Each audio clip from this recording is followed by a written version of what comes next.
Now I welcome special guest Julie Mueller, who is Lindenwood University's Vice President and Chief Operating Officer. So I have a few questions for you. What are Lindenwood's plans for next? Well, most importantly, finish the library building for next year, so that should be completed in the summer of next year. And we're also working on a lot of cafeteria improvements, so the dining hall renovation project will be starting as soon as school gets out, the day school gets out. So we'll have the renovations of Spellman Cafeteria and the Evans Dining Hall as well.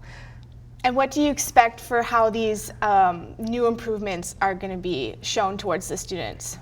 I think the students are really going to love the dining hall improvements, and certainly the library building too, and not just the students but the staff and the faculty as well. But the dining hall improvements will flip-flop what's currently there, so the All You Care to Eat will be over in Evans instead of in Spellman, and then Spellman will offer the national brand, so Chick-fil-A, Qdoba, Einstein's Bagel, so that's really exciting. And how do you feel about these new improvements? Like, are you really excited about it, or how do you feel? I'm really excited. I'm always excited about campus improvements. Great. And what are the budgets for these projects that are coming to the surrounding community? For example, like the library or the campus thing across the street. Right. The library building is a $21 million project, including architectural fees. So that's been over the last 2.5-year project. And then the dining hall renovation is a $4 million project. Now, the project going on across the street, Lindenwood is not actually building, so we're ground leasing the ground to the various companies. So you have Cedarhurst Assisted Living Facility coming in, you have Raising Cane's Chicken, they're building, and then as well as Arby's Roast Beef and Midwest Bank so far on what actually Lindenwood is leasing directly to developers. And then we have Desco as a leasing agent also, where you see the Schnucks and the buildings along First Capitol there. That's going to be Potbelly Barbecue, Mod Pizza, a nail salon place, Salon Lofts, I believe it's called, an AT&T store, Mattress Direct, and a Pack Dental, some other food places. So a lot of exciting things coming. Wow, that's a lot of great stuff coming Yes. in. So how long does this process take for you to work with the developers and take all this on?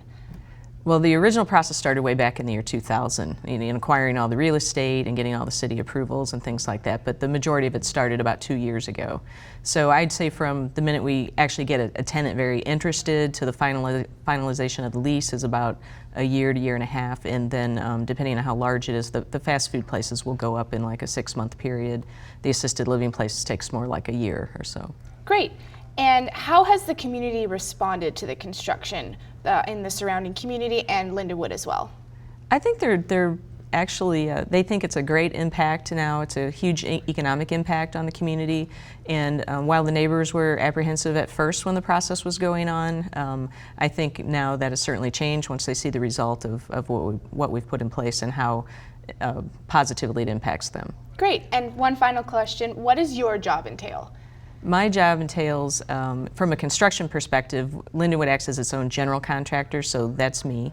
I'm the general contractor, so I have Blanton Construction as our construction manager, so I work with them multiple times a day, setting up all the contracts for the subcontractors to build the buildings and get all the invoices in, make sure we have appropriate lien waivers for materials and supplies and pay all the bills. Before that, I work with the architects to design the facilities and, of course, acquire all the real estate that's necessary for the projects. Guys, thanks for watching and keep listening for more coming your way to Lindenwood University Construction. I'm Emily Miller.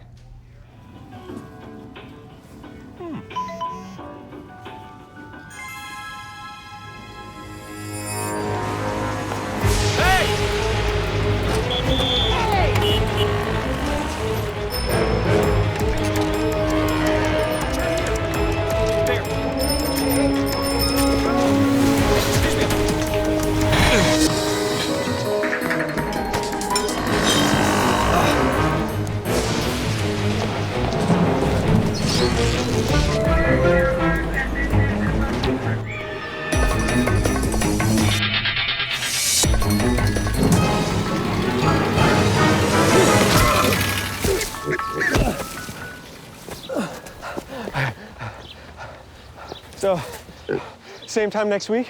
Well, of course. Put away a few bucks, feel like $1 million. For free tips to help you save, go to Feed the Pig.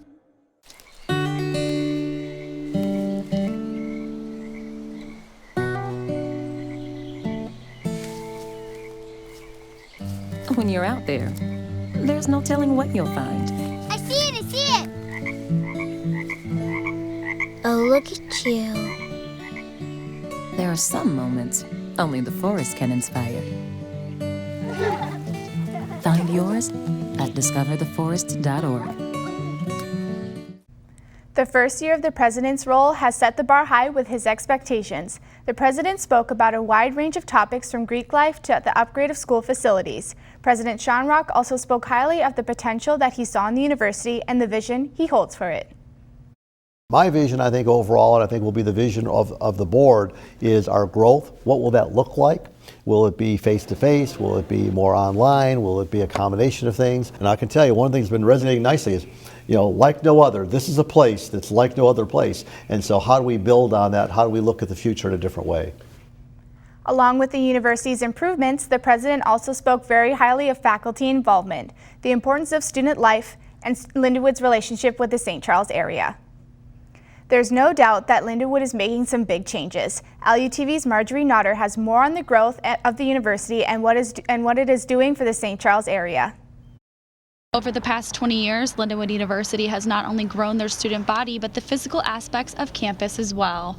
The partnership between Lindenwood University and the City of St. Charles is long-standing, creating an exciting time to be a part of development in the area. The most recent development, University Commons, is great for Lindenwood students and has benefits for the city. New and vital and vibrant development called University Commons right across from Lindenwood University. And that's very important to us because, again, not only does that bring in new dollars to the city, but it also is a new showcase to the entry point of the city of St. Charles. Lindenwood University has brought a buzz and excitement to the region, bringing new developments in that will benefit Lindenwood students. The most recent to break ground is the Cedar Hurst Assisted Living and Memory Care Facility next to University Commons. And I'm very excited about that. We're not building the project, they are, and it will be owned by them. They lease our ground, and we plan on establishing internships with our students and that can work in their facility. Success of the university impacts the success of St. Charles with opportunities of new jobs in the area. Lindenwood University has a greater effect in the St. Charles community than most would imagine. It's the #1 employer in the St. Charles area, and it keeps these cobblestone streets up and running. There is more to come with the university over the next upcoming years. The school has recently embarked on a new master planning process that has the Vice President of Operations and Finance, Julie Mueller, extremely excited with what improvements will come next. Barnes & Noble has opened at Lindenwood University as part of the new renovations.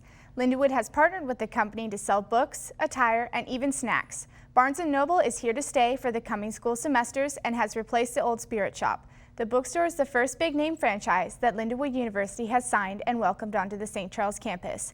The Spirit Shop seems to be loving the experience that Barnes & Noble has brought to the Lindenwood campus. Watching this inside look at the changes that happened and are shaping our community. Keep listening for more improvements coming your way to the St. Charles area and Lindenwood University's campus.